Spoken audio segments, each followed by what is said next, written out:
Oke, baik teman-teman, sahabat operator, dimanapun Anda berada, salam sehat untuk Anda, tetap semangat, salam satu data. Pada video kali ini, kami membuatkan kembali sebuah video tutorial rekaman layar pengerjaan aplikasi Dapodik versi 2022. Video ini kami buat untuk menjawab beberapa pertanyaan dari teman-teman yang diajukan kepada kami lewat chat WA. Kami pikir membuat video tutorial ini sekaligus menjawab pertanyaan-pertanyaan yang disampaikan kepada kami. Pada kesempatan kali ini, kami akan fokuskan pada penuntasan data invalid pada Sarpras. Video ini kami buat bukan untuk bermaksud menggurui, hanya berbagi pengalaman bagi teman-teman yang masih baru pemula atau masih operator baru atau baru mengenal aplikasi Dapodik ini. Aplikasi Dapodik versi 2022 merupakan keberlanjutan daripada aplikasi Dapodik tahun-tahun sebelumnya, di mana aplikasi Dapodik ini telah berjalan. Kalau dari pengalaman saya dari tahun 2011 sejak versi 101 hingga saat ini sudah berubah nama menjadi versi 2022. Aplikasi ini tidak jauh berbeda dari tahun-tahun sebelumnya, hanya saja ada pembaruan-pembaruan dan penambahan-penambahan fitur di dalamnya. Nah, untuk mempersingkat waktu, langsung saja kita ke tutorial penuntasan invalid di Sarpras. Seperti di layar saya, terlihat invalid pada Sarpras ada sebanyak 63 item. Dan apa saja itemnya bisa kita cek di keterangan di bawah ini. Kalau kita scroll ke bawah akan terlihat semua data-data mana yang membuatkan data ini invalid. Oke, langsung saja ke yang pertama, data tanah agar memetakan lintang dan bujur yang benar. Di mana ini adalah fitur baru di versi 2022. Di tahun sebelumnya, di versi sebelumnya ini tidak ada. Oleh karena itu, ada teman-teman yang bertanya kepada saya, dari mana mengerjakannya? Karena data koordinat sekolah saya sudah terisi. Nah, yang terisi itu koordinat sekolah di fitur sekolah, di fitur tab sekolah ini. Kalau kita cek di fitur tab sekolah, ada data tanah yang sudah terisi. Di sini sudah ada lintang bujurnya. Kenapa masih dibilang petakan lintang bujur? Begitulah pertanyaannya. Nah, yang ada di validasi lokal ini adalah data tanah. Oleh karena itu kita mengambilnya dari Sarpras. Dari sini Sarpras, kita klik Sarpras, lalu kita pilih tanah dan bangunan yang saya zoom ini. Oke, saya pilih tanah dan bangunan. Lalu di sini ada tanah. Ini ada keterangan tanah. Kalau teman-teman ingin sesuatu cara yang cepat menyalin data tahun sebelumnya ke tahun sekarang, kalian pilih saja ke menu aksi. Di sini ada salin data periodik. Dengan catatan, kalau tidak ada perubahan pada data tanah, misalnya tidak ada perubahan entah surat menyuratnya, entah ukurannya, tidak ada yang kurang dan tambah, kita pilih saja salin data periodik. Namun jika ada perubahan, misalnya ada penerbitan sertifikat baru dan lain hal sebagainya, atau ada penambahan tanah, maka diisikan secara manual. Nah, karena ini adalah sekolah negeri yang dengan catatan sampai dengan saat ini tidak ada perubahan data tanahnya, maka saya gunakan saja tools salin data periodik ini. Oke. Nanti di sini akan ada muncul konfirmasi apakah Anda yakin apa saja yang disalin dari tahun sebelumnya, inilah yang akan disalin. Data NJOP, data kondisi bangunan, status kelaikan, periodik buku. Jadi ini termasuk semua Sarpras pendukung selain tanah ikut disalin datanya. Misalnya kondisi bangunan, kondisi sarana prasarana, kondisi alat, kondisi buku, semua akan disalin. Lalu kita konfirmasi iya saja. Kita tunggu sampai berhasil. Nah, kita lihat di sini mana saja yang berhasil disalin ada dalam info. Jadi ada beberapa poin-poin yang tidak ikut disalin. Nanti yang tidak berhasil disalin kita harus update secara manual juga. Nah, sekarang kita langsung tekan tombol OK saja. Lalu kita kembali ke tanah. Atau kita untuk memastikan kita uji coba dulu kembali ke validasi. Kita kembali ke validasi lokal dulu, kita uji coba, kita refresh. Nah, sekarang sudah berkurang. Yang tadinya ada 65, sekarang sudah tinggal 45. Berarti ada sebanyak 20 data yang tersalin. Namun, yang tidak tersalin ini harus wajib kita kerjakan dengan benar. Nah, sedangkan untuk lintang dan bujur masih saja tetap belum terisi. Kenapa? Karena memang ini tidak ada pada aplikasi sebelumnya. Di versi sebelumnya tidak ada lintang dan bujur, sehingga tidak ada data yang disalin untuk ini. Oleh karena itu kita harus entry secara manual. Caranya kita kembali ke tanah dan bangunan, klik tanah, lalu klik tombol ubah yang paling atas. Klik tombol ubah, lalu ini kita scroll ke bawah. Nomor sertifikatnya, panjang lebarnya kita, kalau tidak ada perubahan silakan diisi.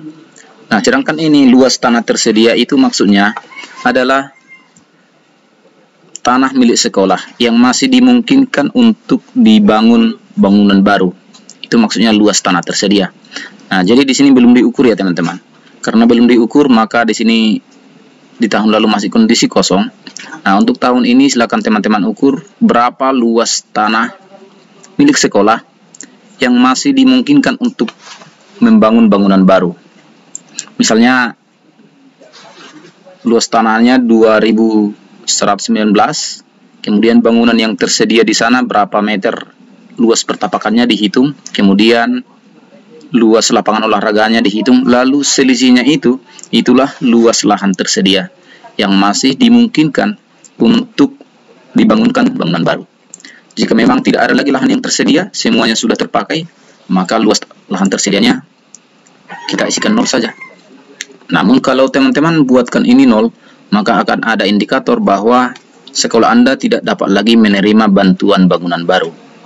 Jika teman-teman masih berharap akan mendapatkan bantuan bangunan baru dari pemerintah, maka sebaiknya dihitung dengan benar-benar berapa luas lahan yang masih kosong dan masih bisa dibangunkan bangunan baru. Lalu saudara-saudara dan teman-teman isikan di kolom luas lahan tersedia ini.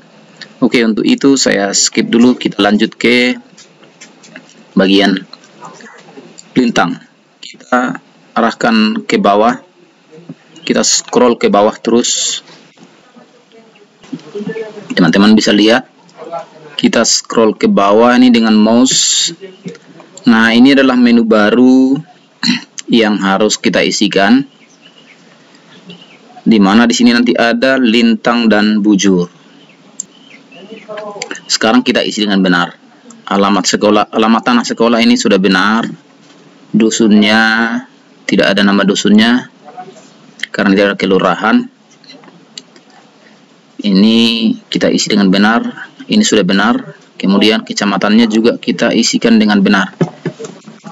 Ini menyalin data dari tahun lalunya. Nah, sekarang kita pilih seperti ini. Sedangkan untuk kode posnya kita isikan juga sesuai dengan data yang sebenarnya.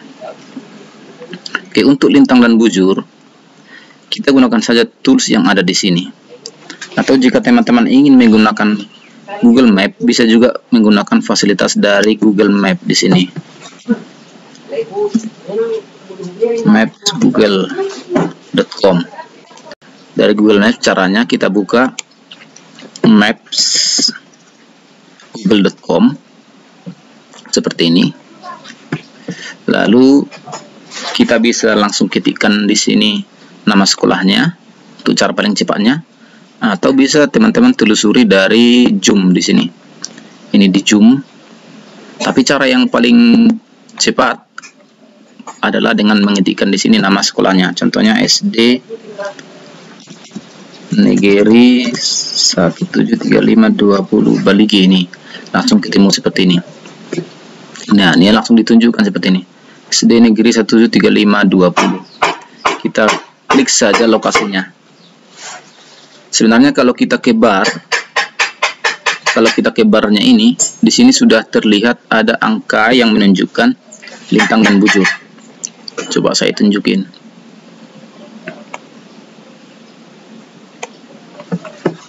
Saya zoom nih teman-teman. Di bar ada lintang dan bujur. Inilah nilai lintang dan bujur untuk SD ini. Jadi kita sebenarnya tinggal copy saja dari sini. Kita copy seperti ini. Lalu nanti kita tempel sementara di Notepad. Lalu paste. Nanti kita tinggal copy yang ini.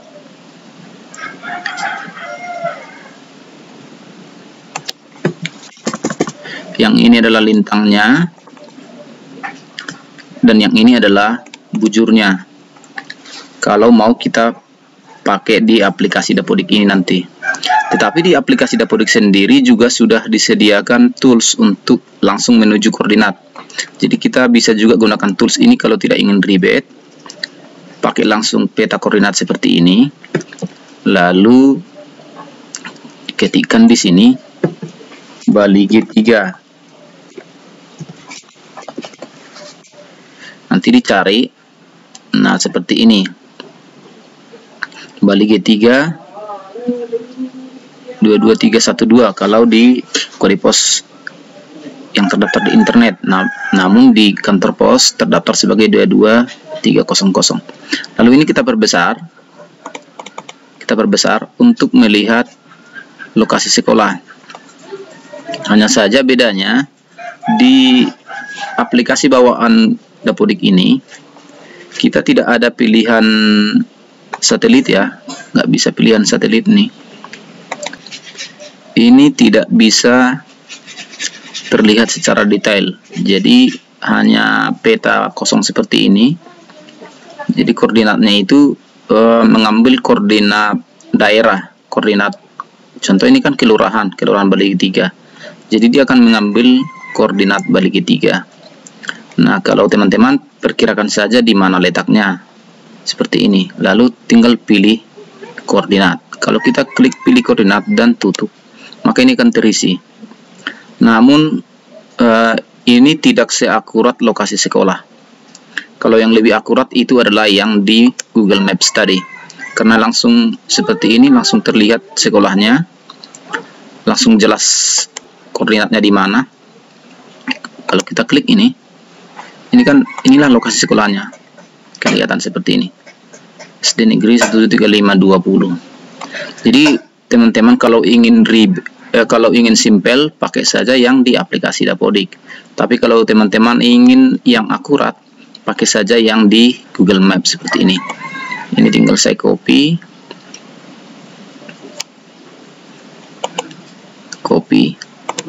lalu di sini saya paste kemari. Oh, saya buat di Notepad dulu ya. Di Notepad. Nah, ini yang tanda koma ini pemisah antara lintang dan bujur. Jadi lintangnya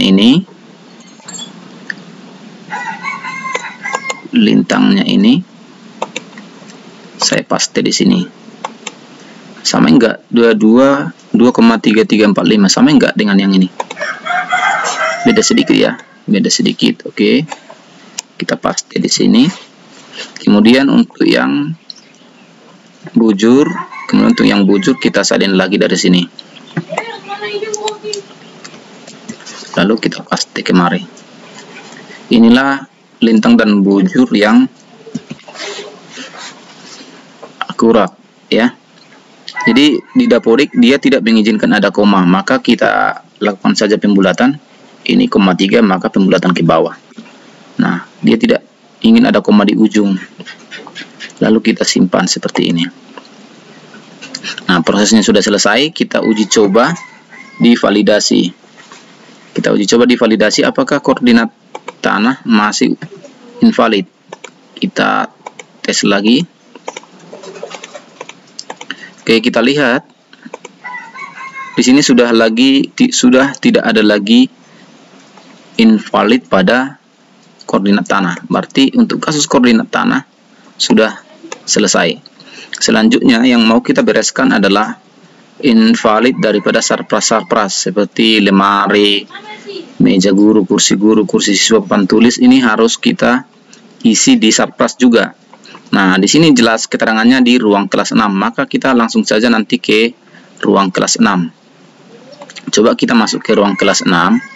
Kita pilih sarpras, lalu ruangan, ke ruangan, lalu kita lihat di bangunan.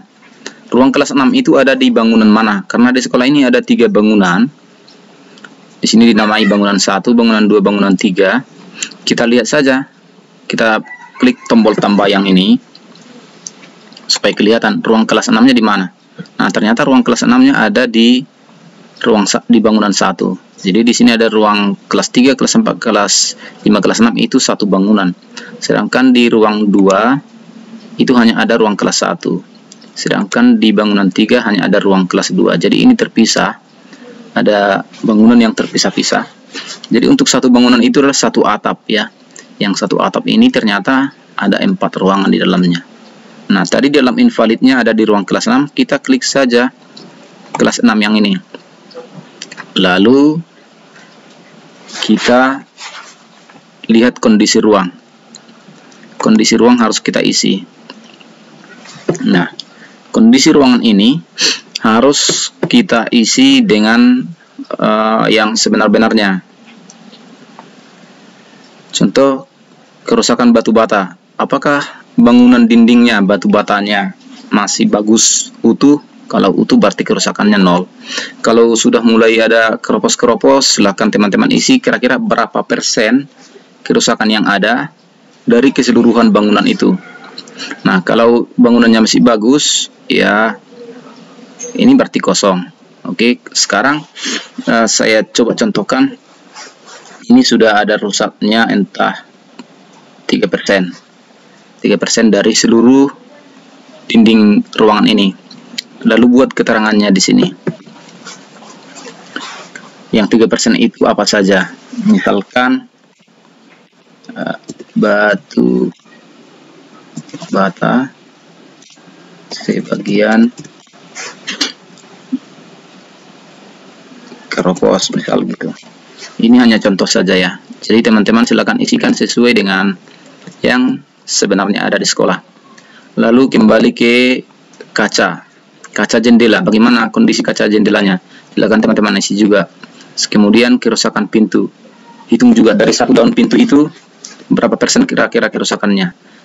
Kemudian di plafon. Kemudian di lantai, semua diisi. Termasuk bagian instalasi listriknya. Instalasi air, jika ada instalasi air di dalam ruangan itu. Kalau tidak ada, dikosongin aja. Karena tidak ada air, ya apa yang rusak gitu. Sebenarnya tidak ada instalasi air dalam ruang kelas 6. Maka ini saya kosongin. Ini kita kosongin. Ini bisa dipilih tidak ada kerusakan, atau seperti tadi dinolkan. Bisa ya, harus diisi tidak ada kerusakan seperti itu ya, kalau memang tidak ada kerusakan. Ini menjadi persoalan karena di dalam ruangan ini tidak ada instalasi air, ya apa yang rusak kan seperti itu. Kemudian finishing, ini adalah bagian pengecatan langit-langit, pengecatan dinding, pengecatan kusin dan kayu. Nah, bagaimana catnya? Apakah masih bagus atau enggak? Nah, sekarang contohkan saja catnya sudah mulai pudar. Maka kerusakannya hitung saja dari 1-2 ruangan itu. Kira-kira berapa persen itu yang kerusakan finishingnya? Katakanlah 15%. 15%? Enggak bisa ya? Enggak bisa sampai 15. Kenapa enggak mau dia?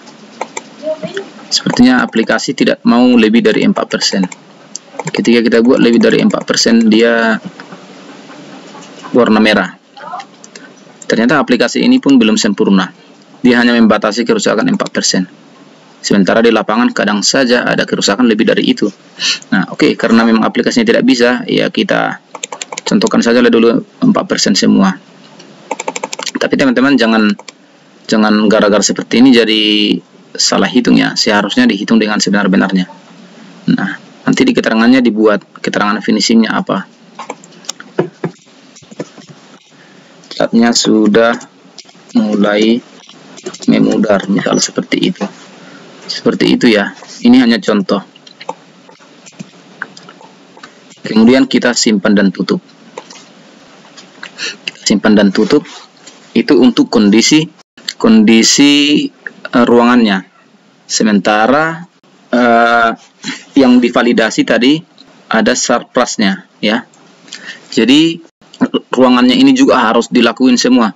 Setiap ruangan yang ada di sekolah ini, termasuk ini kan ruang kelas. Ada ruang capsek. Ruang capsek juga harus diisi bagaimana nanti kondisinya.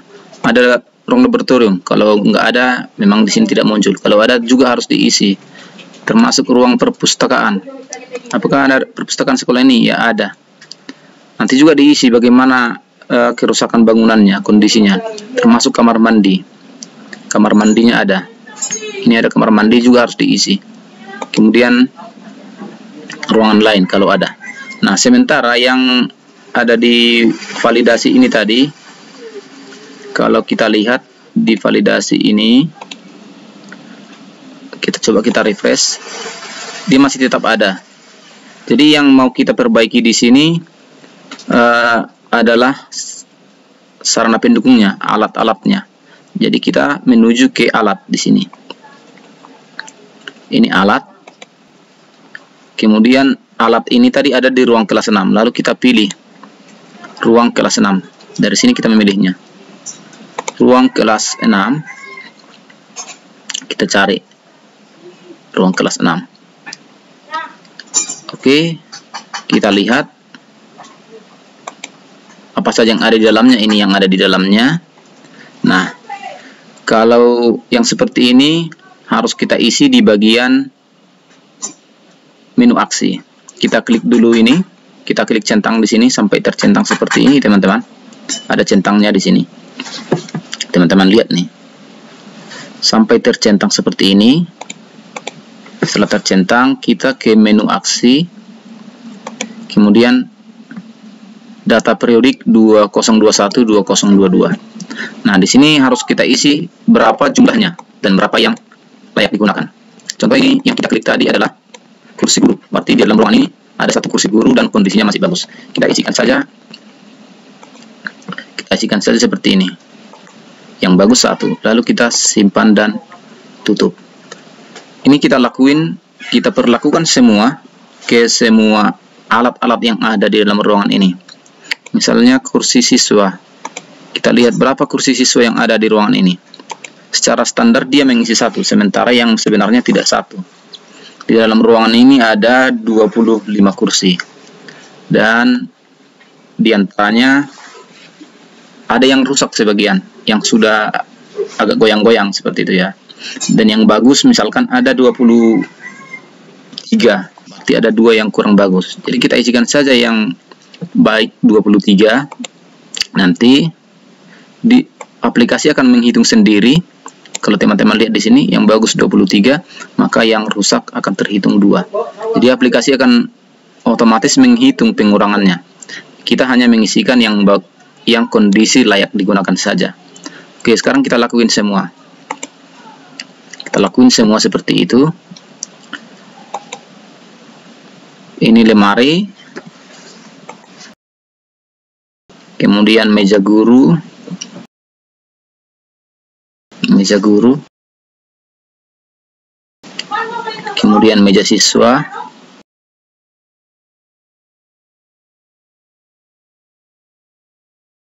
Meja siswa.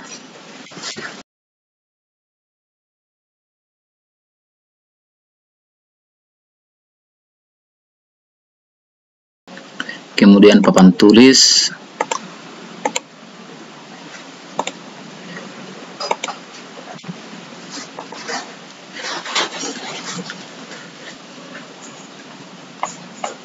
Tempat sampah.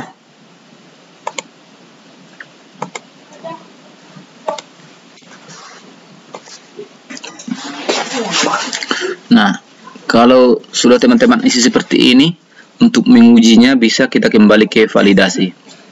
Kita Kita kembali ke validasi dan kita refresh. Di sini data lamanya ruang kelas 6 masih belum diisi. Nah, sekarang kita refresh. Nah, yang ruang kelas 6-nya sudah hilang. Tinggal ruang kelas 5. Artinya yang sudah kita isi tadi sudah terekam di aplikasi Dapodik ini. Jadi, teman-teman lakuin hal seperti itu sampai semuanya ini nanti habis selesai, sampai invalidnya ini menjadi 0. Nah, untuk teman-teman, kita kembali ke sana untuk mengerjakan kelas 5 dan seterusnya. Kita kembali ke alat, Sarpras, kemudian pilih alat dan angkutan buku. Kita pilih lagi ruang kelasnya, pilih ruang kelas 5, lalu lakuin hal yang sama sampai semua nanti hilang invalidnya. Dan ingat, teman-teman harus mengisi sesuai data yang sebenarnya. Jangan mengisi dengan karang-karangan, ya. Ini hanya contoh, nanti akan saya edit lagi. Kita sekarang mau menyelesaikan invalidnya saja. Nah, kalau teman-teman lihat di sini kan hanya ada kursi guru, kursi siswa, lemari, meja guru, meja siswa, papan tulis, dan sebagainya. Ini adalah sesuatu yang standar ada di kelas. Tapi mungkin saja di kelas Bapak Ibu ada alat-alat lain yang tidak ada di sini, yang tidak tertera, namun sebenarnya ada di ruangan itu. Teman-teman boleh tambahkan dari sini. Klik tombol tambah, lalu teman-teman isikan. Di sini pilih barang apa yang mau teman-teman tambahkan. Misalkan saya tambahkan di sini, katakanlah di ruangan itu ada yang tambah apa kira-kira ya?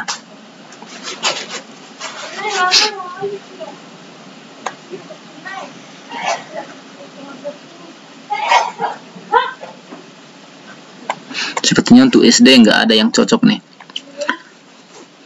Itu hanya kalau memang misalnya ada di sekolah Anda, atau gini, kita cari saja ke halaman 2-nya. Ini kan ada ini. Halaman 2 ini sampai 331 halaman loh. Jadi kita cari saja seperti ini.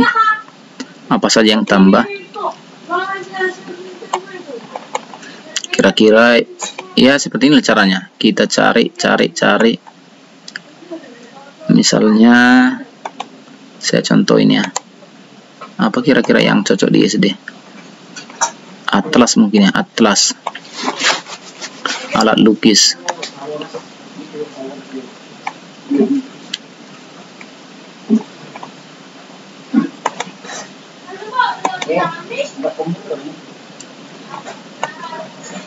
Misalnya alat peraga seperti ini. Alat peraga. Kemudian nama alat peraganya apa? Dan kemudian spesifikasinya misalnya terbuat dari bahan apa, mereknya apa, ukurannya berapa, ya itu diisikan. Kemudian statusnya milik sekolah atau hibah atau gimana. Ini hanya pilihan milik sewa pinjam ya. Nah, jadi kalau ada, teman-teman lakuin seperti ini. Kalau memang ingin menambahkan, karena yang ada di sini masih yang standar-standar. Kemudian di sini juga ada buku-buku yang di sini. Kalau teman-teman ingin menambahkan, ada buku-buku baru yang baru dibeli, misalnya baru dibeli tahun kemarin, teman-teman juga harus tambahin nanti ke sini. Kalau buku-buku yang ini sudah tidak ada lagi, misalkan buku yang ini sudah tidak ada lagi, ini kan diisikan dulu ketika bukunya masih ada. Ternyata sekarang bukunya sudah rusak atau sudah hilang atau bagaimana, maka di sini kita bisa hapus. Misalnya ini, misalnya buku bahasa Inggris ini sudah nggak ada lagi misal, lalu kita klik hapus, dihapus. Oh sorry, langsung saja klik hapus buku. Alasannya hapus kenapa? Apakah bukunya hilang, apakah kena bencana, apakah dipindah tangankan ke orang lain, apakah disita, atau Kalau memang sudah nggak bagus lagi, koreksi data. Lalu tanggalnya, pilih tanggal sesuai dengan koreksinya. Lalu klik simpan, seperti itu. Nah, itu kalau memang sudah tidak ada lagi platnya, sudah tidak ada lagi bahannya di sana. Oke, demikianlah cara menyelesaikan invalid pada Surprise ini. Jadi agak ribet memang, harus benar-benar teliti dan akurat. Kemarin kita ikutin webinar Dapodik yang diselenggarakan Kementerian Pendidikan dan Kebudayaan, dan mereka sangat menyoroti kebenaran data Surprise. Mereka minta agar Surprise itu benar-benar menggambarkan kondisi sebenarnya di sekolah. Jadi ya kita harus benar-benar mendata dulu di sekolah. Buku ini benar masih ada enggak? Atau ada buku lain yang belum ada di sini ternyata sudah ada bukunya. Nah, itu harus kita entrikan juga kemari. Oke teman-teman, demikianlah cara menyelesaikan invalid pada Surprise. Saya skip dulu untuk pengerjaan Dapodik saya supaya tidak boros waktu ya. Saya skip prosesnya. Nanti akan saya tunjukin kalau sudah selesai mengisi. Oke. Terima kasih teman-teman. Kita lanjutkan nanti videonya. Oke, baik teman-teman, rekan-rekan operator sekolah. Dapodik yang sudah selesai menuntaskan invalid pada Surprise. Teman-teman boleh lihat di layar ini, semua invalidnya sudah 0. Invalidnya sudah 0. Kalau kita lihat nih, Surprise, terima kasih, seluruh data sudah valid. Itu artinya Dapodik ini sudah bisa untuk melakukan sinkronisasi. Namun demikian, adapun data-data yang masih belum lengkap 100%, itu nanti bisa kita update lagi setelah kita lakukan sinkronisasi. Dan jangan lupa sinkronisasi ulang jika setiap melakukan perubahan data. Sekarang kita akan coba lakukan sinkronisasi. Ada dua cara melakukan sinkronisasi. Yang pertama, dari login OPS, kita ke pengaturan, lalu tukar akses pengguna, masukkan kode registrasi sekolah Anda, tukar akses pengguna ke nama kepala sekolah. Nama kepala sekolah yang ada di Dapodik ini. Lalu klik tombol tukar pengguna. Inilah cara pertama untuk melakukan sinkronisasi. Atau cara lainnya, kalian keluar seperti ini, lalu masuk nanti di sini dengan email dan password kepala sekolah.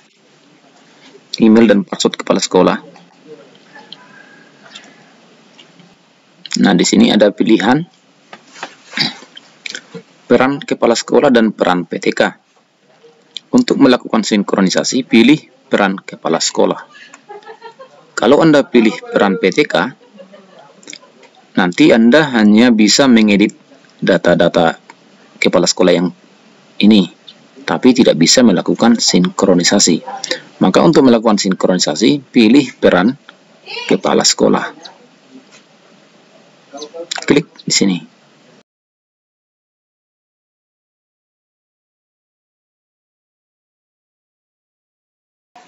Kedua cara ini menurut saya lebih simpel yang cara langsung login dengan email kepala sekolah. Tapi kalau teman-teman juga mau melakukan sinkronisasi dari login operator, ya terserah di mana nyamannya menurut Anda. Kalau untuk yang login operator, Anda harus tukar pengguna dulu. Tapi kalau yang login kepala sekolah, kita langsung menuju sinkronisasi. Lalu selanjutnya klik tombol sinkronisasi yang ditunjuk mouse. Di sini kita diminta lakukan validasi ulang. Walaupun tadi di login operator sudah validasi, kita juga lakukan validasi ulang di sini. Kita tunggu sampai semua prosesnya selesai.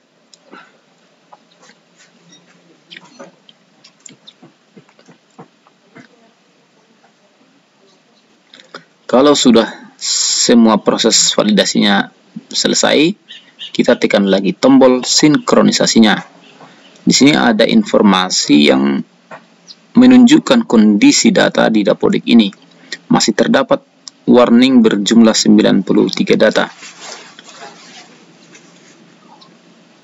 Itu tidak menghambat proses sinkronisasi, namun memang data-data warning ini boleh kita cek ulang nanti apa saja yang warning. Karena warning ini tidak menghambat sinkronisasi, kita masih tetap bisa melakukannya. Sekarang kita tekan tombol iya, kemudian tekan tombol lanjut. Selanjutnya kita centang konfirmasi isian. Nah, di sini contoh jumlah guru 10 kita centang, jumlah teknik 1 kita centang. Semua item-item yang muncul wajib kita centang supaya bisa melanjutkan. Kalau tidak dicentang, itu tidak bisa melanjutkan sinkronisasinya. Kalau misalnya data yang di sini ada kekeliruan, nanti boleh Anda perbaiki kembali ke Dapodik. Untuk melakukan sinkronisasi, Anda wajib mencentangnya. Meskipun itu ada yang tidak sesuai. Oke, sekarang kita lanjut saja. Centang semua sampai semuanya tercentang. Kalau sudah semua tercentang, tekan tombol konfirmasi isian Dapodik. Kemudian di pop-up ini tekan tombol lanjutkan sinkronisasi. Kemudian di sini ada surat pernyataan fakta integritas. Silakan dibaca dengan cermat. Kepala sekolah bertanggung jawab atas pengiriman data ini, karena memang ini dengan loginnya kepala sekolah. Jadi kepala sekolah yang harus bertanggung jawab terhadap kebenaran data-data. Oleh karena itu, jika Anda para operator yang mengerjakannya, silahkan diberikan dulu kepada kepala sekolah untuk dibaca. Lalu, jika sudah disetujui, maka tekan tombol lanjutkan. Di sini juga ada konfirmasi. Sepertinya ini bolak-balik dikonfirmasi ya. Apakah Anda yakin? Apakah Anda yakin? Kira-kira seperti itu. Nah, karena kita memang berniat melakukan sinkronisasi dulu, terlepas isiannya sudah sempurna atau belum, yang penting bisa dulu sinkronisasi. Nanti hal-hal yang perlu diperbaiki bisa diupdate kemudian. Oleh karena itu kita wajib menekan tombol ya agar prosesnya dapat berlanjut.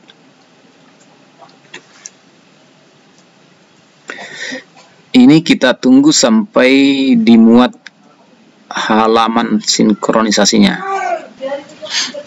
Oke, seperti inilah tampilan menu sinkronisasinya. Sekarang sudah muncul tombol sinkronisasi ini, tekan tombol sinkronisasi yang ini. Lalu kita tunggu progres pengirimannya tampil di bar paling atas. Kecepatannya tergantung daripada banyaknya data yang ada di Dapodik ini, dan juga tergantung kecepatan internet kita, dan juga tergantung kepada kondisi server Dapodik. Jika server Dapodik sedang padat trafik yang mengakses, bisa jadi kita agak lama proses pengirimannya. Tapi jika kondisinya sedang sepi, ini bisa berjalan dengan lebih cepat. Jadi kecepatannya atau waktu yang dibutuhkan untuk proses sinkronisasi ini dipengaruhi oleh 3 hal tadi. Pertama, banyaknya data yang di-up di Dapodik. Kedua, kecepatan kecepatan internet yang kita miliki. Ketiga, kondisi atau trafik di servernya Dapodik.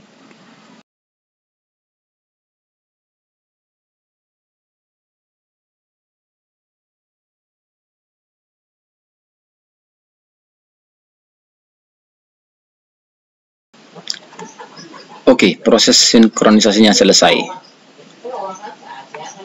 Di sini terlihat waktu berapa, apa saja yang terkirim ke server, Kita lihat di sini. Dan apa saja yang masuk ke lokal dari pusat. Terlihat juga di sini. Oke, itulah video kita hari ini. Semoga teman-teman tetap semangat. Kalau butuh video-video lainnya boleh dicek di channel ini. Kalau butuh video-video lain yang mungkin ada di channel ini, silahkan tonton video lainnya. Terima kasih.